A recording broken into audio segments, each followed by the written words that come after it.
Born on January 27, 1928, in Grand Rapids, Michigan, Betty entered a world bustling with optimism and innovation just before the dawn of the Great Depression.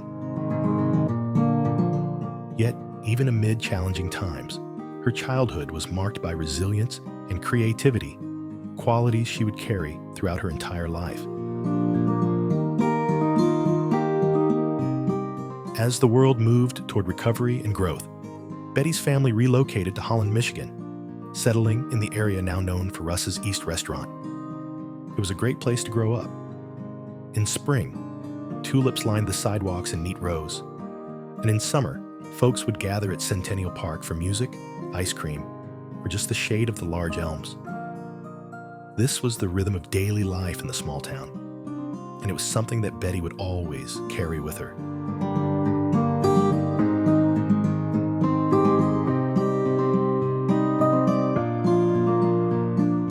Betty graduated from Holland High School in 1945, and she was ready to meet the world.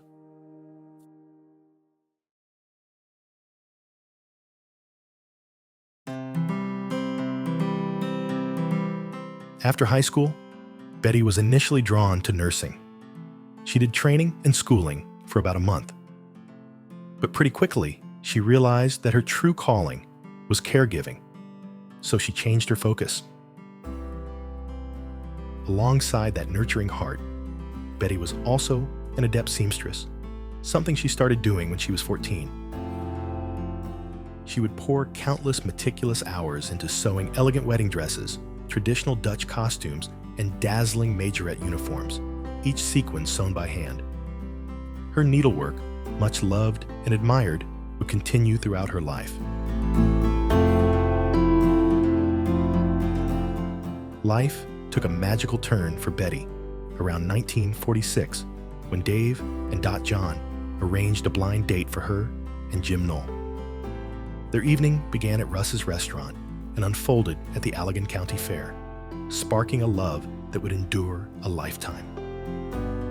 On October 24th, 1947, they married in the parsonage of First United Methodist Church, where a broken furnace made for a cold and memorable day.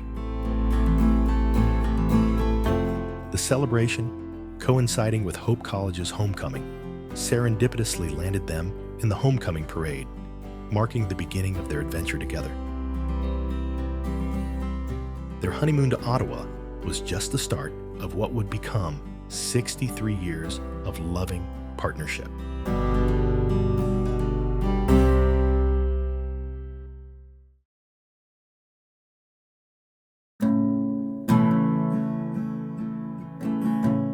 Early married life led Betty and Jim briefly to Beulah, Michigan, where they assisted Betty's father in establishing a Texaco gas station. After that, Betty started working at the Beulah drugstore, which ignited a lasting career in the pharmacy world and would ultimately bring her back to Holland. Over the years, she was a dedicated employee at Hanson's drugstore and Skip's pharmacy.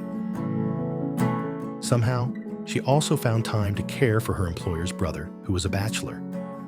She washed, ironed, and personally delivered his laundry regularly.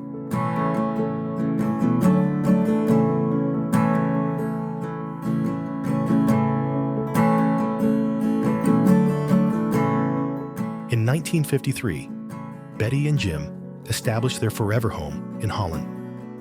The yard was initially plagued with stubborn sandburrs, but became a garden oasis under Betty's careful hands and all the flowers she planted. It was around that time that their daughters were born, and family life brought immense joy and adventure for Betty.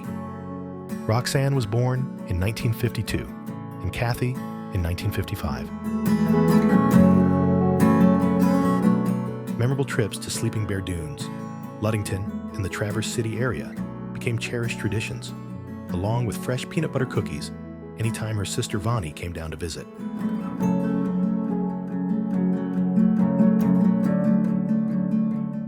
At home, when she wasn't busy keeping things in order, Betty and Jim liked to watch Wheel of Fortune, Jeopardy, and The Lawrence Welk Show.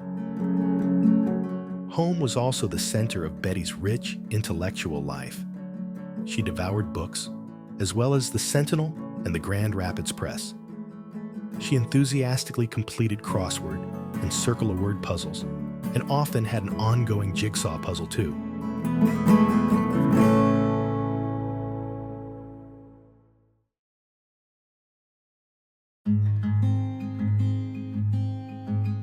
After many decades of cherished companionship and quiet devotion, Betty said goodbye to Jim on April 5th, 2010, just months short of what would have been their 63rd wedding anniversary. Though deeply felt, she continued to nurture friendships, adventures, and joy, carrying forward the love they had built together. Betty seemed to have limitless energy, and Kathy called her Energizer Bunny.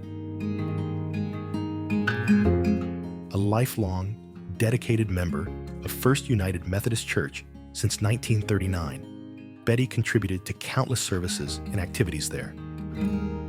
Whether singing, participating in women's circles, women in faith, or baking hundreds of loaves of bread for bazaars, Betty embodied faith through action and generosity.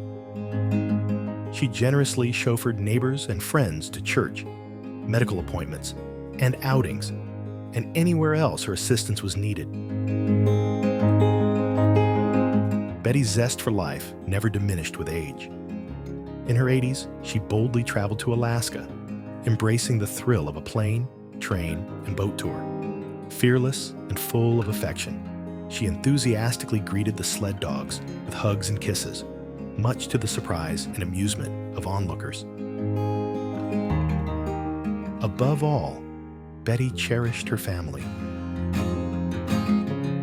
Sadly, after almost a century of devotion to family, community, and faith, Betty died on May 11th, 2025. Betty J. Knoll was a spirited force of nature, a compassionate caregiver, talented seamstress, an endlessly energetic soul.